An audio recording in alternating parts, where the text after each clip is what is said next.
anunciar con firmeza y amor a los hombres de nuestro tiempo el Evangelio de la vida, el equipo NSE desde Argentina presenta Solo el amor crea. Con la colaboración de expertos en bioética y especialistas en orientación familiar. Solo el amor crea. Saludamos a todos nuestros amigos oyentes de Radio Católica Mundial y NSE Radio Nuestra Señora del Encuentro con Dios en este nuevo martes donde nos hacemos presentes en sus hogares por medio de las diversas redes sociales, como siempre tratando de llevar la luz del Evangelio a nuestras vidas de mano de expertos en la materia. También saludamos a nuestro operador técnico desde Alabama, Jorge Graña, quien nos conecta con todos ustedes, y a nuestra operadora técnica local en Buenos Aires, la hermana Ofelia Mesa. Desde la locución les saluda la hermana Omar Isayala del equipo NSE de Argentina. Bueno, como ustedes saben, la pandemia del COVID-19 ha desencadenado una serie de situaciones difíciles, no previstas por ser algo nuevo para todos. En el aspecto sanitario también surgen cuestiones éticas que es bueno poder identificar en orden a dar una adecuada solución. Y justamente en nuestro programa de hoy vamos a tratar algunas de estas cuestiones. Y para ello tenemos la gran alegría de tener con nosotros en el programa, después de mucho tiempo de ausencia, al doctor Lenin de Llanón, quien es profesor de bioética, médico especialista en medicina crítica y director de la carrera de medicina de la Pontificia Universidad Católica Argentina, médico de la unidad de terapia intensiva del Hospital Francisco Santoyani de Buenos Aires, quien ha salido hace unas horas de su guardia nocturna. Doctor, bienvenido otra vez a nuestro programa y sepa que somos muy felices de tenerle otra vez con nosotros. Bueno, muchísimas gracias. La verdad es que la felicidad también es mutua porque regresar siempre a viejos amigos es algo muy grato y como sí, siempre es un gusto poder participar de los programas que ustedes hacen como participaba rutinariamente hasta hace un año. Cuando sí, más de un año, doctor, para ser exacto. Ojalá podamos volver a tenerlo así con cierta periodicidad, aunque bueno, sabemos que sus actividades han cambiado un poquito, pero bueno, sepa que siempre NSE y Radio Católica Mundial son su casa, así que siempre va a tener un espacio para compartir. Bueno, doctor, entrando en toda esta temática del COVID-19, medicina, asuntos éticos, me parece que usted es de los mejores personajes que nos puede explicar, digamos, de modo directo, ¿verdad? Porque se dicen ya tantas cosas sobre qué es, qué no es. Llega un momento en que uno llega a cuestionarse si esto realmente será cierto o no será cierto, hasta qué punto. Usted que está de lleno en el área de la medicina, quien me consta que está trabajando de modo directo contra esta pandemia, podrá saber qué tan ciertas o no son las informaciones que se nos dan, ¿no? Por eso me gustaría, antes que entrar en ciertas cuestiones, a modo general, preguntarle, ¿es cierto todo lo que se dice de esta enfermedad del COVID-19? Porque pienso que también de esta respuesta va a depender la atención que pongamos en las explicaciones que hoy usted comparta con nosotros. Y también señalaría que por tal vez la sobreinformación sobre el tema, muchos podemos o creerlo todo o no creer nada, ¿no? Y tachar de no creíble lo que viene, por ejemplo, se me ocurre ahora la Organización Mundial de la Salud, ¿no? Porque a veces uno dice, no, eso lo dice la OMS, esta gente dice cualquier cosa, esto está manejado. ¿A dónde poner la mirada, ¿no? ¿A quién creer? Usted que está dentro de toda esta cuestión. A ver, son muchas preguntas de entrada, hermana. Uno sí. Todas las preguntas para hacer una de entrada. Bueno, vamos por partes para ir respondiendo a las preguntas. En primer lugar, cuando uno tiene una epidemia, uno tiene que saber que el organismo susceptible de enfermarse no es un individuo, sino es una población. Esa es la característica de la epidemia. Uh-huh. Ahora, la población es un grupo de personas con muchísimas formas de pensar, con muchos intereses, y donde, como cualquier persona, no solamente están involucrados su condición de ser biológico, que somos los seres humanos, sino también sus condiciones de seres sociales, de seres psíquicos, de ser espiritual, ¿no? Entonces, porque esa es la naturaleza de la persona, son los diferentes aspectos de la persona. Un mismo individuo, una misma persona, es a su vez esas otras entidades. Entonces, imagínense si una persona es a su vez mínimamente estas 4 entidades que permanentemente están dando vueltas en cada uno de nosotros, cuando el organismo susceptible es una población en donde no son una, sino miles de personas, y en este caso millones cuando estamos hablando de una pandemia, desde luego que los intereses son muchísimos. Por eso el que existan conflictos de intereses no es sorpresivo, diría yo, es de esperarse. Y que lo que uno tiene que siempre tratar de apelar es al pensamiento crítico de lo que uno está viendo, de lo que uno está leyendo, de lo que uno está escuchando. Sí. La característica de esta pandemia en comparación a otras pandemias, bueno, la más cerca que tuvimos es de la H1N1, de la gripe porcina, que se llamó, claro. Eso. Bueno, se tuvo varios nombres, en realidad el nombre correcto es la gripe H1N1, que es el tipo de virus que generó esa gripe, que fue el año 2009. Y uno dice, han pasado 10 años, ¿y por qué tendría que haber cambiado? Y sí, porque cambiaron muchísimas cosas en esos 10 años, y cambiaron incluso los medios de comunicación, que me parece que eso es una de las cosas que esta pandemia ha puesto de nuevo sobre la mesa, la forma de comunicarnos a las personas. Y entonces, al tener diferentes formas de comunicarnos, si bien hace 10 años ya estaban los mismos medios de comunicación, pero el desarrollo, por ejemplo, de las comunicaciones libres, como suceden en las redes sociales, eso no tenía el mismo desarrollo que ahora. Entonces, esta pandemia uno la tiene que analizar más que desde el punto de vista biológico, yo la analizaría desde el punto de vista social y psicosocial, ¿sí? Porque la forma de comunicarse hoy en día es distinta, todos opinan, ¿sí? Por ende, cuando opinan todos es muy difícil tener una fuente confiable de información, porque recuerde cuando éramos chicos jugábamos al teléfono y entonces poníamos teléfono descompuesto, sí. Varias personas, y lo que el primero había dicho cuando llegaba al número 5 era completamente distinto. Claro. Eso forma parte de la comunicación humana, así siempre ha sucedido la comunicación humana. Entonces, así mismo se van comunicando datos, en primer lugar datos, porque recordemos que no todo dato es un conocimiento. Los datos se van analizando y se van interpretando y después va generando información, y después la información se va asimilando, se va metiendo dentro de la vida y después genera un conocimiento, ¿no? Entonces, en primer lugar, tenemos muchísimos datos, porque eso es una característica de nuestra época, de nuestros tiempos, tener muchos datos. Esos datos se van transmitiendo, se van tergiversando y van llegando a ser cualquier cosa. Entonces, el punto distinto de esta pandemia, me parece a mí, en temas de, digamos, de interacción social, es la forma en que se ha comunicado, ¿sí? Sí. Ahora, después súmele a eso intereses económicos, que también va a haber.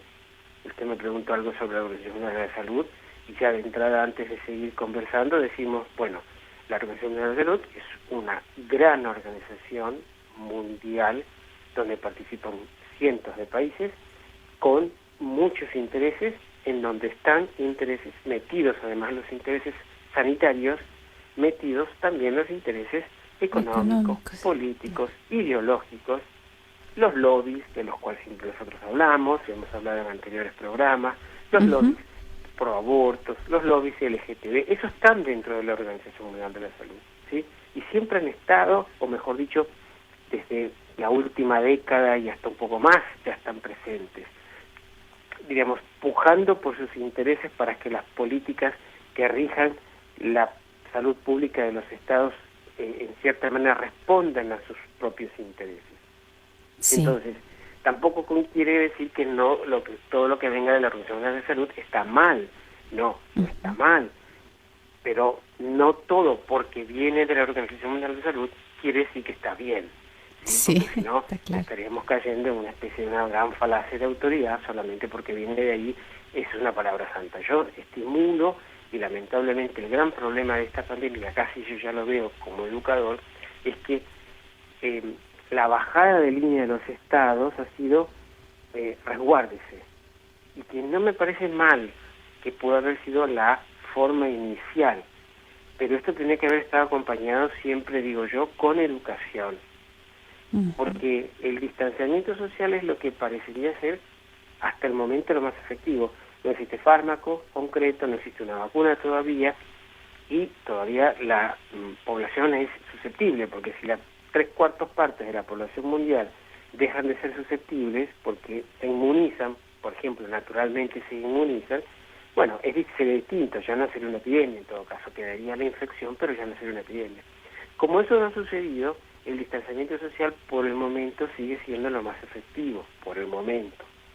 Entonces, el distanciamiento social se lo puede ejecutar de dos formas. Uno es la cuarentena y la otra forma es el autoaislamiento. Entonces yo creo que la cuarentena pudo haber sido, o mejor dicho, la cuarentena es una medida de coacción de los estados para decir no se muevan, quédense ahí, evitamos el contacto, prevenimos el daño, ¿sí?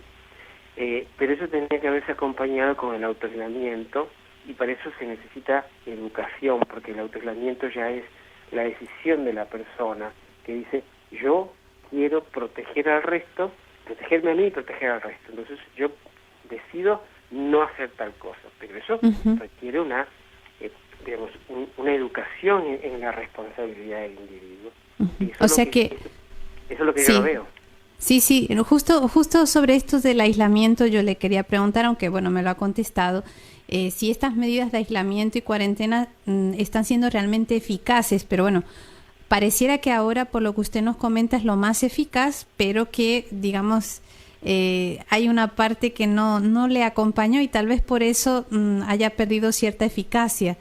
Porque hay personas que, bueno, dicen, muy bien, hay que guardarse, pero yo tengo que trabajar, tengo que salir, y ya cada uno está viendo la manera de cómo salir a flote en medio de este aislamiento social, porque se han dejado de ver aspectos importantes. Usted nos decía al inicio que cada individuo tiene 4 entes, ¿no? Está la parte psíquica, física, espiritual, la parte social, y a lo mejor solamente se basaron en un aspecto social, dejando de lado otros aspectos importantes. A ver, me parece que se basaron incluso en un aspecto casi biológico nada más, ¿sí? Es decir, lo que me preocupa es que no te enfermes, y ese es el gran problema, porque cuando yo pienso que me preocupas, yo no quiero que tengas el virus, ¿no? Entonces ahí pasa a ser el centro de la acción. ¿Quién quiere usted, el virus o la persona? El virus, es decir, no quiero que tengas el virus, me preocupo en el virus, no quiero verlo, no quiero que aparezca en tus análisis, no quiero que la gente aparezca en los análisis de las grandes poblaciones del virus. Entonces el punto central es el virus y no la persona. Se está corriendo el eje para eso, ¿no? Entonces, claro. Creo que hay que poner a la persona con todos sus intereses, con todas sus diferentes dimensiones, ¿sí? Como eje central. Entonces hay que pensar que la persona tiene que, efectivamente, hay que cuidar la salud del individuo, pero la salud del individuo no solamente es que no se contagie el virus, sino que la salud del individuo es que la persona pueda comer, pueda trabajar, no necesite estar aislada. Recordemos que la naturaleza del ser humano es la naturaleza gregaria, por ende... Claro, un ser sociable, claro. Un ser sociable, digo. Sí, Así sí. es, totalmente. Entonces, el aislamiento está en contra de esa naturaleza. Digamos, y eso tiene que conocerse, ¿sí? Pero justamente tienen que participar no solamente médicos, infectólogos, sino que tienen que participar grandes epidemiólogos. El epidemiólogo entiende que la población está compuesta de diferentes aspectos con diferentes dimensiones y con múltiples intereses. Eso sí lo entiende un poco más, porque él es especialista, digamos, en los estudios poblacionales, ¿no? Sí. Pero bueno, acá los epidemiólogos se han corrido un poquito, han dado paso a grandes, al menos en Argentina, concretamente en más infectólogos, y se han corrido un poco porque quizá también vienen veces de un poco de prestigio que la Organización Mundial de la Salud ha tenido con las medidas o con las complicidades, vamos a llamar así, que ha presentado, o sea, han sido evidentes, vamos a pensarlo así, en estos últimos meses, y donde algunos de estos grandes epidemiólogos, no voy a decir todos porque generalizar nunca es bueno, algunos de estos grandes epidemiólogos han sido también un poco artífices de esto. Recordemos que hoy ya sabemos que cuando comenzó esto en marzo ya se advirtió que esto iba a pasar y que en su momento se hicieron pasaron por alto, miraron para otro lado organizaciones como la Organización Mundial de la Salud o como los funcionarios, porque estimo que también debe haber excelentísimos profesionales, excelentísimos funcionarios ahí, pero acá algunos que tomaban decisiones decidieron pasar por alto y después esto continuó y ahora mire cómo estamos, ¿no? Exactamente, sí, hay una serie de cosas que se pasaron por alto y eran importantes, sí, pero me gustó mucho, digamos, como para redondear esta primera parte del programa antes de la pausa, esto que usted dijo, el centro es la persona, no el virus en sí. Entonces, al cambiar el eje, al quitar la visión de lo que es central, pues evidentemente la solución no ha sido la más adecuada la solución no fue todo lo que debía haber sido, por tener erróneo el eje del problema, ¿no? O más bien del problema de la solución, a quién estamos atendiendo, que en este caso es la persona. Doctor, le invitamos a que no se vaya y a ustedes también, amigos, vamos a hacer una pequeña pausa y enseguida volvemos con ustedes.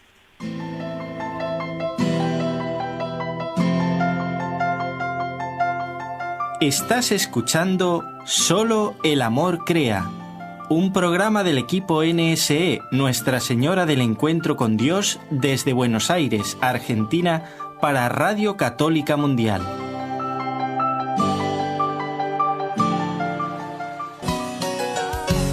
¿Quieres escribirnos ahora mismo? Puedes hacerlo al correo nseargentina@nsradio.com. Continuamos, queridos amigos oyentes, hoy hablando con el doctor Lenin de Llanón, quien es profesor de bioética, médico especialista en medicina crítica, director de la carrera de medicina de la Pontificia Universidad Católica Argentina, médico de la unidad de terapia intensiva del Hospital Francisco Santoyani, hoy hablando sobre cuestiones éticas que encontramos en el COVID-19, ¿no? Que todo lo que surge a raíz de esto. Pero ahora básicamente nos vamos a centrar ahí, ¿no, doctor? Porque el tiempo corre y quisiera aprovechar muy bien este espacio. Ahora me gustaría preguntarle qué cuestiones éticas se deben también tener en cuenta en el aspecto del distanciamiento social. Usted ya nos hablaba de que es importante tener en cuenta que el ser humano no es solamente un aspecto biológico, ¿no? Hay que tener en cuenta 4 aspectos. Pero a la hora de tomar decisiones, usted nos decía que se han dejado de lado algunos aspectos importantes. En cuanto a la ética, ¿qué debería haberse tenido en cuenta? En cuanto a la ética, lo que tendría que haberse tenido en cuenta es el desarrollo de la responsabilidad, ¿sí? Que me parece que ahí ha faltado un poco, o sea, ha primado la idea del uso de la coacción de la autoridad, que puede ser la autoridad sanitaria o la autoridad máxima, en el caso de la Argentina ha sido la máxima autoridad del Poder Ejecutivo, porque ha sido el mismo presidente que se ha encargado de generar decretos que imponen la cuarentena, y me parece que las medidas coercitivas tienen un tiempo, porque si no, tarde o temprano después pierden su legitimidad, y diríamos, la legitimidad está dada por la posibilidad de la adherencia a esa medida. Entonces vemos que justamente esto está sucediendo en la cuarentena, al menos en la ciudad de Buenos Aires y en el conurbano. También hay que entender que una de las características de esta enfermedad es que esto es una enfermedad de las grandes urbes, ¿sí? Ujú. Y que en América esta enfermedad tendría que haber, era entendible que iba a tener otro tipo de evolución. Impacto, ¿Por sí. qué? Porque las ciudades son distintas. Bueno, en China, la ciudad Wuhan, donde comenzó todo esto, es una ciudad de unos cuantos millones de habitantes, también es una urbe importante. Pero lamentablemente hay mucha desconfianza de las cifras chinas, por ende, personalmente diría yo que hay que tomarlas con pinzas y no sabemos muy bien qué es lo que sucedió del todo Claro. allá. Pero recordemos que las primeras grandes ciudades que se enferman son las ciudades en América ya, no en Europa, porque las ciudades de Europa son chicas, son poblaciones más chiquitas, ¿sí? Por eso es que la cantidad de personas fallecidas cuando atraviesa el Atlántico y llega a América es mayor, porque son las grandes megalópolis. La primera gran megalópolis es Nueva York, se enferma. Los Ángeles también es una megalópolis, pero fue distinto, no obstante también hubo muchísimos impactos. Pero la primera gran megalópolis que nosotros vemos es Nueva York, y después ya le siguen las otras, entonces le sigue Sao Paulo, Río de Janeiro, Buenos Aires, estas grandes, México, estas grandes ciudades en donde los problemas son problemas muy complejos, y una gran parte de estos problemas son problemas de tipo social, que impiden que el distanciamiento social, que no es la única medida, porque recordemos que la medida es el distanciamiento, pero eso tiene que estar acompañado con otra medida que son las medidas sanitarias, higiénico-sanitarias, ¿sí? El lavado de manos, la desinfección y todo lo demás. Entonces, ¿dónde va a hacerse el distanciamiento cuando existen grandes barriadas en estas grandes megalópolis americanas, en estas grandes barriadas en las cuales las personas viven hacinados? Es imposible hacer un distanciamiento en esas condiciones. Y súmele a esto que en algunas de las megalópolis, al menos en Latinoamérica, además no tienen las condiciones sanitarias mínimas y elementales que tendría que tener. No tienen agua. ¿Sí? Así es. Entonces, no hay agua, no hay cloacas. No hay cloacas, no hay infraestructura sanitaria. Claro. Entonces, es entendible. O sea, esto era esperable.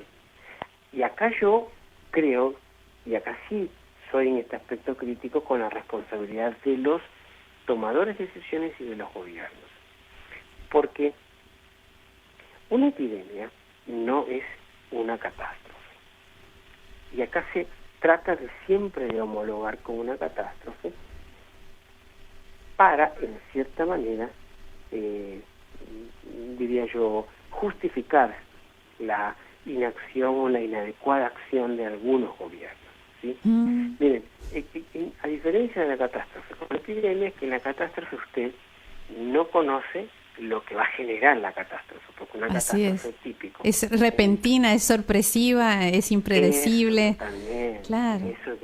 Eso viene de un momento a otro. Usted no puede manejar las fuerzas que generan la catástrofe, al menos los desastres naturales, por ejemplo. Imposible, ¿sí? Entonces, siempre en esas condiciones va a haber una especie como de una diferencia entre los recursos y la necesidad. Va a haber alta necesidad y pocos recursos. Entonces, en esas circunstancias lo que se tiene que hacer es seleccionar muchísimo a quienes se les da esos recursos. Bien, en una epidemia no hay absolutamente nada de eso. La epidemia se conoce quién es la causa de la epidemia, cómo evoluciona, sabemos muy bien muchísimas cosas del virus, además que estamos aprendiendo muchísimo de la enfermedad, pero del virus lo conocemos perfectamente bien, o sea, se lo conoce ya desde febrero incluso. Entonces, no es una catástrofe, porque se sabe cómo se evoluciona, qué es lo que va a pasar, hay procesiones matemáticas que te dicen incluso cuántos posibles infectados podría existir, cómo se mueven esas famosas curvas, que ya hemos aprendido de tantas cosas al respecto. Entonces, acá cuando se homologa la catástrofe con la epidemia, lo que se está haciendo es, bueno, ante situaciones que no las puedo prever, hago cualquier cosa. Claro, y le pongo el título de catástrofe para, como decimos acá en Argentina, zafar un poco de la responsabilidad. Así es, así es. Es una emergencia, eso sí. Eso sin duda alguna, es una emergencia sanitaria. Ahora, si la emergencia sanitaria se atiende mal, ¿sí? Eso sí se puede transformar en una catástrofe, pero no una catástrofe natural, sino una catástrofe humanitaria. Uh-huh. Es otra cosa ya, ¿sí? Eso es otra cosa, si es que se la atiende inadecuadamente. Los estados, los gobiernos, los tomadores de decisiones, los que tienen la función de dirigir las organizaciones, los municipios, las provincias, los estados nacionales, tienen la obligación ética de planificar. Ese es el rol de ellos. La planificación es un deber ético, ¿sí? Entonces, no pueden venirse de un momento a otro. Si usted imagínese que usted en una casa, los padres, el padre, la madre planifican y demuestran: estos son mis ingresos, esto lo voy a dedicar a comida, esto lo voy a dedicar a educación, esto lo voy a dedicar a salud, esto a esparcimiento. Si eso es elemental que se hace en una casa, ¿cómo no se puede hacer en un país? Claro. ¿Sí?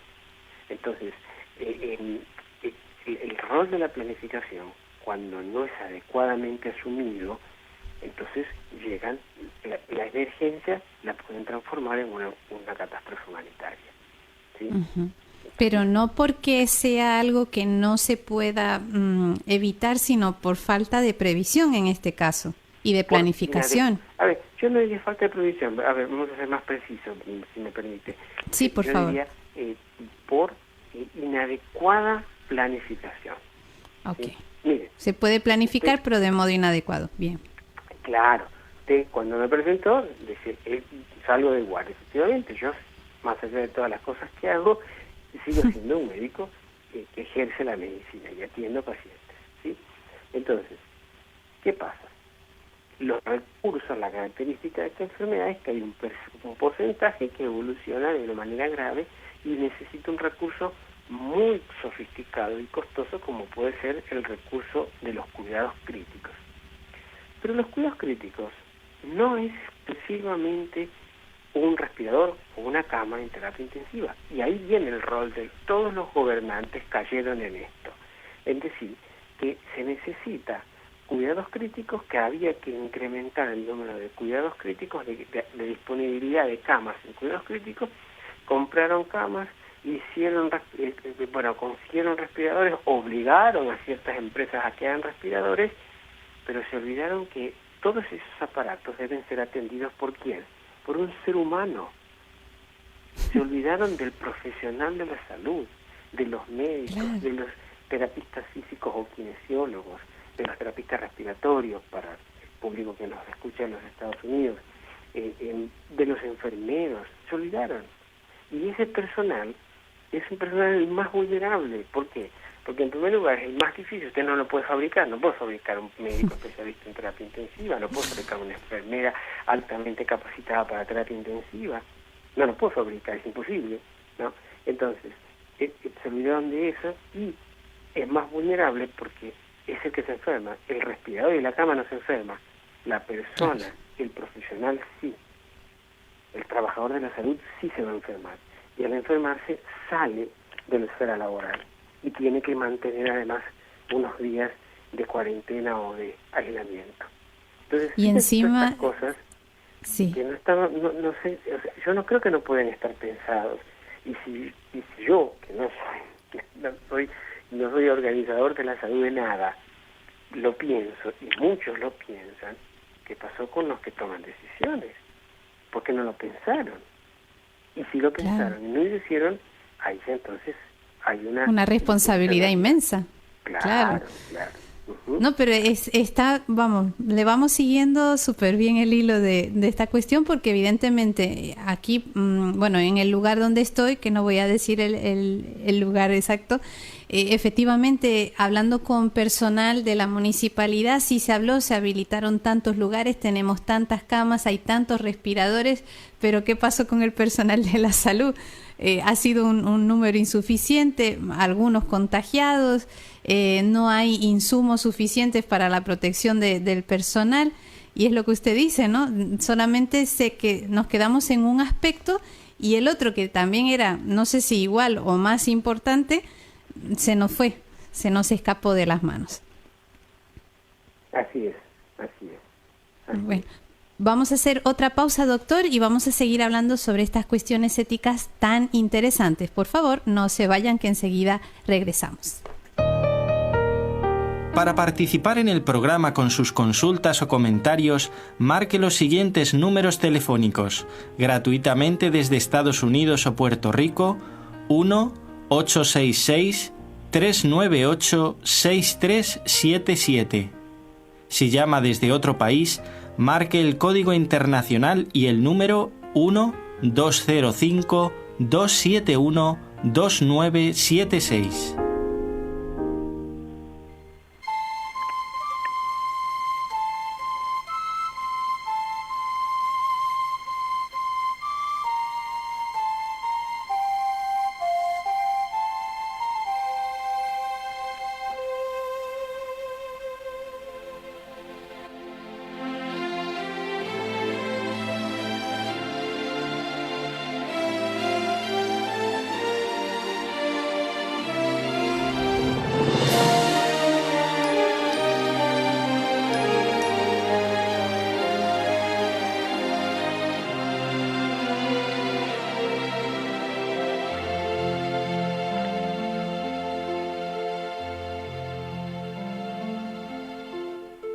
Señor, óyenos, ven, atiéndenos, recoge el grito de mi voz, que es mi consuelo saber que tú estás junto a mí. Cuando anochece en mi alma, la pena estalla ahí. Señor, óyenos, ven, atiéndenos, recoge el grito de mi voz. El grito de mi voz. Es mi consuelo saber que tú estás junto a mí, entre las olas y el viento, dormido junto a mí. Es tarde ya, lo hecho está, y estás conmigo en Getsemaní. No pidas más, no tengo más que estar contigo en Getsemaní.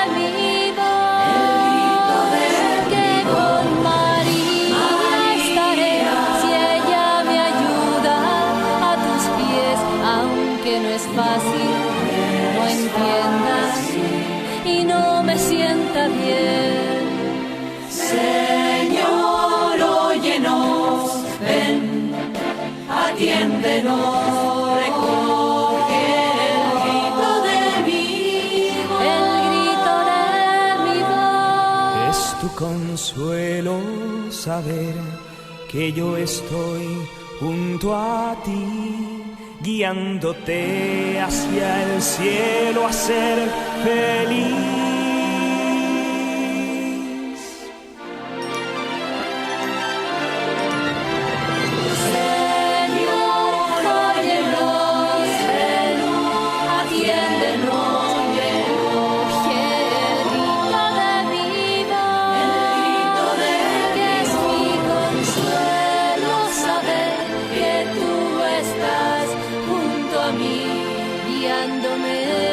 Hacia el cielo se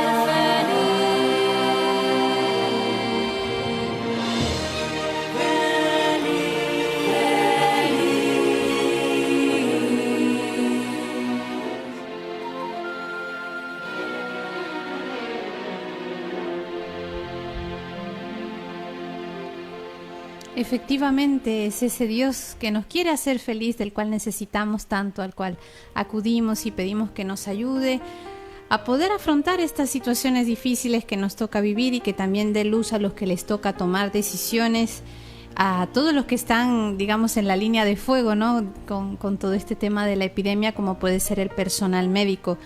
Aquí hoy estamos hablando justo con el doctor Lenin de Llanón, quien también trabaja directamente con pacientes de alta complejidad. Antes de continuar con nuestra entrevista, les recuerdo a nuestros amigos oyentes que pueden comunicarse con nosotros a partir de este momento a través de nuestras líneas telefónicas. Para Estados Unidos el número es el 1866-398-6377. Para otros lugares, unido al código internacional, el número es el 1205-271-2976. Y para cualquier otro lugar del mundo desde el cual quieran comunicarse con nosotros a través del WhatsApp, el número es el 11911-4093-9575. 11911-4093-9575. Bueno, doctor, continuando con nuestra entrevista, que está resultando muy esclarecedora, ahora me gustaría preguntarle, ¿es lo mismo el tema que se ve también en ética de la prevención del daño y la limitación del daño a la hora de ejercer pues todas las prácticas que se hacen de medicina, en aspecto sanitario, en la epidemia que estamos viviendo?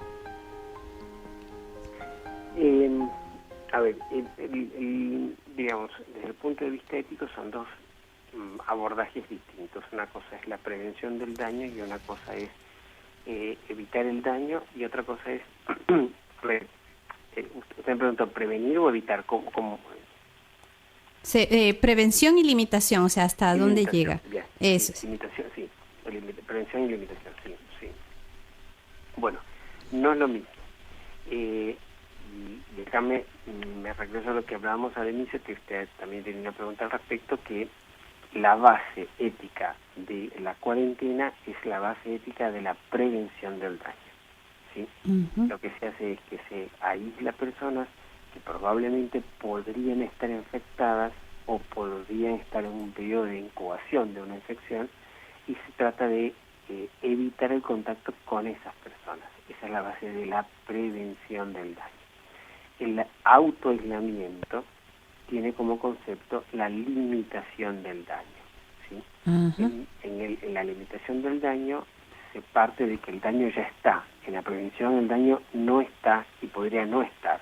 En cambio, en la limitación del daño, el daño ya está, y lo que se hace es que se lo minimiza, se lo hace más chico. Esta es la base del autoaislamiento. Vamos a poner ejemplos. La cuarentena es, si una persona viene infectada, esa persona está aislada, por ejemplo, ¿sí?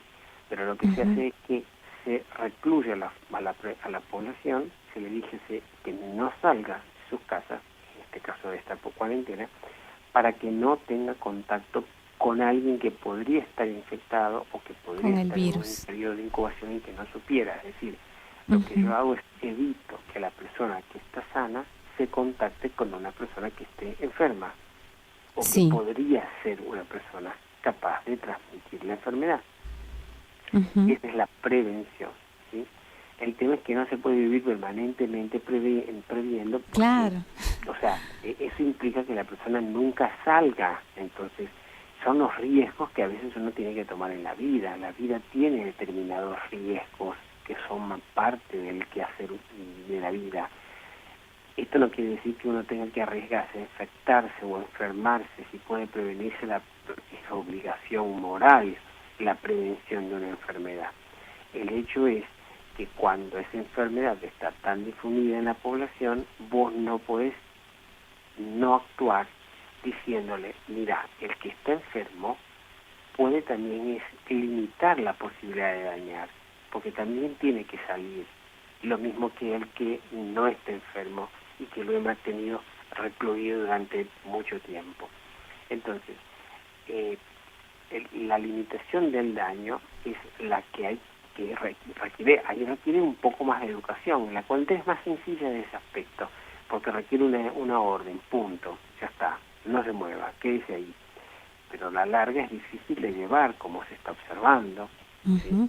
En cambio, la limitación del daño requiere formación, para que la persona entienda que ella puede generar un daño y tiene que autolimitarse, tiene que hacer lo posible para que eso no vaya más allá, no se difunda más allá, siempre que esto sea posible. ¿Sí? Sí, doctor, hay un aspecto, perdone que le interrumpa, bueno, no sé si es ya enredar mucho, pero yo pensaba en el daño emocional, que también de alguna manera está mezclado con esto. Daño emocional me refiero a todo este bombardeo continuo de información, a veces con un sesgo un poco, como diría yo, de cierto fanatismo o de morbosidad a la hora de dar estadísticas, a la hora de presentar fotos, a la hora de recalcar siempre lo mismo. ¿Cómo entraría esta prevención o limitación de daño cuando es el aspecto emocional? No, a ver, la limitación del daño, cuando nosotros hablamos del daño podemos hablar de diferentes aspectos, puede ser un daño físico, un daño psíquico, todas las entidades de la persona se pueden dañarse, o sea, así como tiene una entidad biológica, una entidad psíquica, social, puede haber daño social, daño espiritual, puede haber muchas cosas, ¿sí? Uh-huh. Por ejemplo, hay un concepto muy interesante que se está planteando que se llama la injuria moral, ¿sí? ¿Qué es la injuria moral? La injuria moral es aquella circunstancia que viven muchos profesionales de la salud cuando, por estas condiciones que se está viviendo del ejercicio de la profesión, no se está pudiendo cumplir con los principios éticos que rigen a ese profesional, ¿sí? Uh-huh. Por ejemplo, en un caso en particular, yo tengo un conflicto serio con el hecho de que las visitas están casi eliminadas y yo tengo que dar todos los informes por teléfono, ¿sí? Eso a mí, si de una forma u otra no busco una salida, me puede conllevar a un daño, a una injuria moral. No es un daño psíquico, ¿sí? Sí. Porque yo no estoy psíquicamente alterado. Es un daño moral, porque en mi principio, el principio que rige mi ejercicio como profesional, es que yo pueda adecuadamente conversar con el familiar del paciente y adecuadamente llevarle información. Y adecuadamente no se puede a través de un teléfono, porque acá nosotros estamos charlando y nada que ver a cuando estamos en el estudio, pero es completamente distinto, ¿sí? Sí. Entonces, imagínense que también eso hay que decir, y a veces noticias muy desagradables, muy feas como el fallecimiento, se están haciendo por teléfono, ¿sí? Claro. Entonces, ahí hay una injuria moral. El principio que rige, que es la relación médico, el respeto de la relación médico-paciente, la transparencia de la relación médico-paciente, la información, la veracidad de la información, todas esas cuestiones son principios morales que pueden estar injuriados. Y la injuria moral es una injuria que está más arriba de, digamos, los aspectos morales incluyen todos los aspectos de la persona, ¿sí? Claro. Todos, ¿sí? Inclusive los espirituales. Complicado. Entonces, fíjese cómo ese daño engloba todo, ¿sí? Sí. Ahora, después también el daño psíquico, por ejemplo, los profesionales de la salud están teniendo muchos, que es el famoso síndrome de burnout claro, de estar quemado, ¿sí? Claro, es eso. Claro, de estar quemado. Porque encima esto une a lo que usted decía anteriormente, al no haber tal vez una planificación adecuada en cuanto al cuidado del personal médico, claro, si se enferman enfermeras, se enferman médicos, los otros tienen que suplir y entonces es una sobrecarga de trabajo, de horas, más la tensión de la misma situación en sí, un posible contagio, el que luego tengan que llegar a sus casas, no saben si a la vez por ese mismo trabajo puedan contagiar a los familiares, o sea, es una carga muy fuerte la que ahora mismo pueden estar llevando todo el personal de la salud. Así es, no le quepa la menor duda, y uno tiene que diferenciarlo uno del otro, ¿no? Y eso también, o puede ser la persona que está en su casa, que también puede generar un daño psíquico y un daño moral también. Claro. No vale que sí. Claro, no solamente está para el profesional de la salud, también puede estar para quien está en su casa de hecho ya se conoce, a ver, en los profesionales de la salud, ya pero hace rato, desde marzo, que ya se conocía, primero fueron con los profesionales en la China y después con el resto, alteraciones del sueño, alteraciones de la conducta, síndrome depresivo, incluso intentos de suicidio, o sea, eso es generado, ¿sí? Sí. Pero después, y el resto de las personas que están en sus casas, fíjese la violencia doméstica, cómo ha aumentado.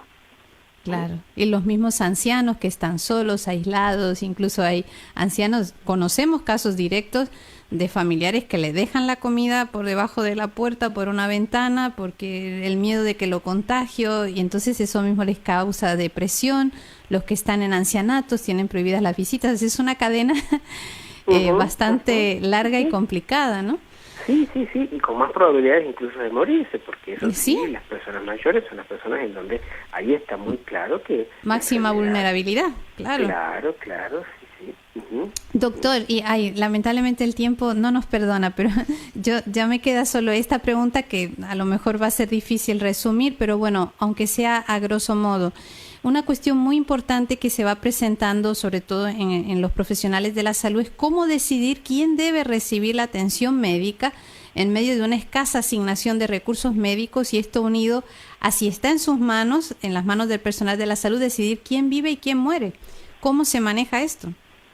Bueno, en primer lugar yo siempre digo, ahí sí hay que hacer prevención del daño, ¿sí? O sea, ahí sí hay que tratar en lo posible de que eso no suceda. Y la forma de hacer que eso no suceda es la adecuada planificación que le corresponde a las autoridades o a quienes dirigen determinadas instituciones, etcétera. O sea, a los tomadores de decisiones, para englobar con esa palabra todo. Ellos, en primer lugar, para evitar que el profesional de la salud, concretamente el médico, no se ponga a definir quién vive y quién muere, debe haber una planificación. Punto número 1. Después, tiene que existir claros, lo que se llama las guías, es decir, una serie de protocolos, cómo se van a distribuir los recursos, ¿no? Eso tiene que ser muy claro. Y después, desde luego, que tiene que haber una obligación de salvaguarda de los grupos más vulnerables, ¿sí? En este caso, los grupos más vulnerables van a ser los que están trabajando, los trabajadores de la salud y los de primera línea, ¿sí? Y después vienen los otros vulnerables, vamos a decir, los biológicamente más vulnerables, como son las personas con enfermedades, con comorbilidades, o los socialmente más vulnerables, como son las personas en determinados sectores, determinados barrios en donde no constan con las condiciones mínimas o que viven en hacinamiento y no tienen infraestructura sanitaria. Ese es el rol fundamental del tomador de decisión. Ahora, cuando eso va a evitar que el médico tome esta decisión de quién vive y quién muere. Ahora, en el debido de los casos, que incluso llega a colapsar el sistema, que no ha sucedido en muchos países, ojo, sí sucedió. Sí, importante recalcarla. Claro, porque, por ejemplo, sucedió en Italia, ¿sí? Que sucedió en algunos momentos en España, aún así cada vez sabemos más de España y que incluso para evitar el colapso se impidió que ancianos sean llevados a los hospitales, lo cual genera también un problema bastante, y no solamente médico sino ético también, que después de cuando las aguas bajen un poquito se va a analizar una serie de cosas que han estado sucediendo.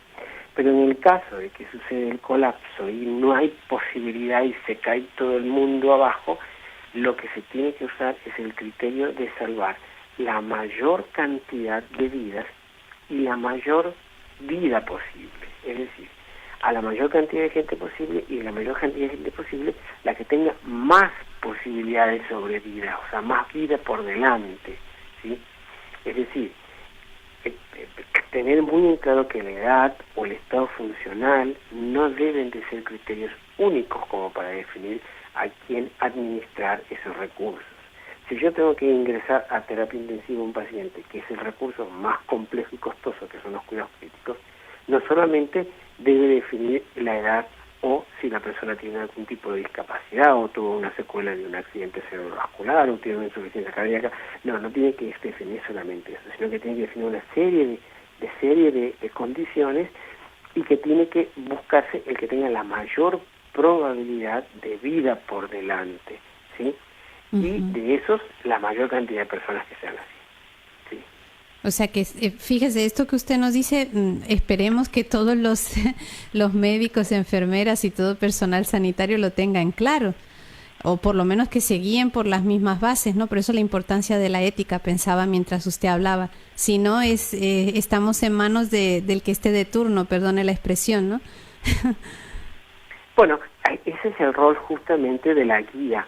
Cuando se planifica, el rol de la guía, en las guías o los protocolos que se tienen que utilizar, debe de estar claro estas cuestiones, cosa que no el que esté de turno no decida a su libre albedrío o a su voluntad, sino en función de cómo esto se ha pensado ya.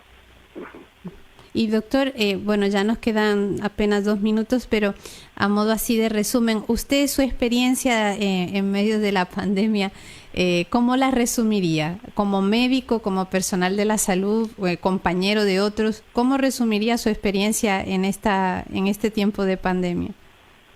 Como un gran aprendizaje, como un gran aprendizaje y una posibilidad, incluso en la adversidad, de seguir creciendo como ser humano y como profesional. Genial. Nos deja sin palabras, porque la vida justamente es un aprendizaje y estas ocasiones que a lo mejor, como usted decía, a veces se nos presentan como una catástrofe, realmente sí tienen solución si cada uno pone su granito de arena y también es consciente de la responsabilidad que tiene, no solo como individuo solo, sino también como miembro de una sociedad, de una comunidad, en la cual todos tenemos, valga la redundancia, una función que ejercer para que todo vaya bien y que no se puede dejar de lado estos principios éticos que usted hoy nos ha explicado con tanta claridad. Bueno, doctor, pues que sepa que nosotros desde ya estamos orando por usted, por todo el equipo médico, agradecemos mucho lo que están haciendo, sabemos que pues también están muy expuestos, pero de alguna manera, o no de alguna manera, digo directamente, Dios también los utiliza para que su providencia llegue a tantas personas que ahora los están necesitando. Gracias, muchísimas gracias por todo lo que están haciendo. No, por favor, gracias. Siempre ténganos en sus oraciones, siempre. Claro que sí. Y doctor, y vamos a ver si lo podemos seguir teniendo alguna vez con más frecuencia y no tener que esperar un año más para tenerlo en nuestro programa. Cómo no, con gusto. Bueno, gracias doctor nuevamente y a todos ustedes, queridos amigos oyentes. Oremos unos por otros. Como ven, la situación no es fácil, pero tampoco es imposible. Es decir, de la mano de Dios, siguiendo lo que debemos seguir, siempre podemos tener una solución. También seamos responsables en lo que está de nuestra parte y oremos por los que lo están padeciendo o lo están sufriendo de una manera más directa. Yo los espero, si Dios quiere, la próxima semana en este mismo horario en nuestro espacio de Solo el Amor Crea. Que Dios los bendiga.